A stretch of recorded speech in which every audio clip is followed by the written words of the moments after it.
શનિના રાશિ પરિવર્તનથી 27મી એપ્રિલથી લઈને 17 મે સુધી કેન્દ્રમાં અને રાજ્યમાં અનેક ઉથલપાથલ થશે।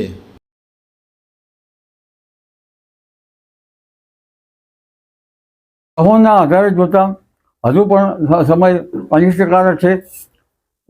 લગભગ આર્થિક ક્ષેત્રે, રાજનૈતિક ક્ષેત્રે તેમજ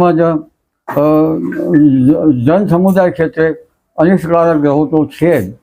એટલે હજુ તારીખ 19/5/2024 પહેલાં જે કુલ ગ્રહનો ભરેલો છે આસુરી સંપત્તિનો ઉદય થઈ રહ્યો છે।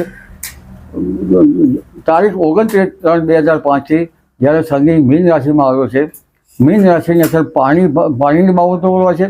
મીન રાશિની અસર પાણીપત, કુરુક્ષેત્ર, હરિયાણા એ ભાગો પર પડતી હોય છે। આ પર નવી દિલ્હી સુધીના ભાગો પર પડતી હોય છે, પણ ભિન્ન ભિન્ન ભાગોમાં ભિન્ન ભિન્ન અસરો થતી હોય છે। આ ઉપરાંત કુર્મ ચક્ર પ્રમાણે જોવા જઈએ તો ઉત્તર ભારત પર શનિના નક્ષત્રની અસર છે।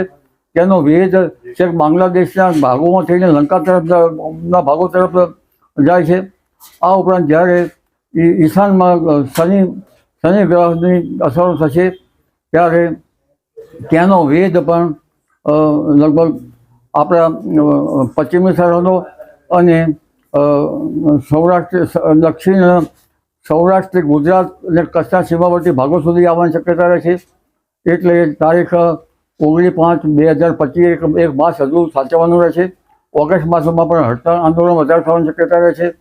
આ ઉપરાંત દક્ષિણ વિથીમાં ગ્રહો છે, દક્ષિણ માર્ગની દહન વિથીમાં પણ આગ અકસ્માતના બનાવો વધારે થતા હોય છે, શોકના બનાવો બનતા હોય છે।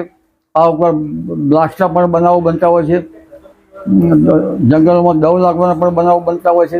એટલે આગામી સમય અનિષ્ટકારક તો ગ્રહોના આધારે છે જ, જે સાચવવું રહ્યું।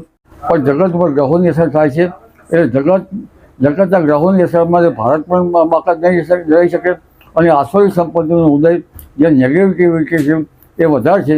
આ વખતે સત્વગુણ પ્રજામાં વધે તેવા પ્રજાએ ઉપાયો લેવા યોગ્ય રહે, જેમ કે ભજન, કીર્તન અને સત્વગુણ વધારવામાં। પછી તો યજ્ઞાદિ કૃત્યો આમાં કામ આપતા હોય તો પણ સારું। એટલે વિશ્વ કલ્યાણાર્થે જે કામ થતા હોય તે કરવા યોગ્ય રહે। જી।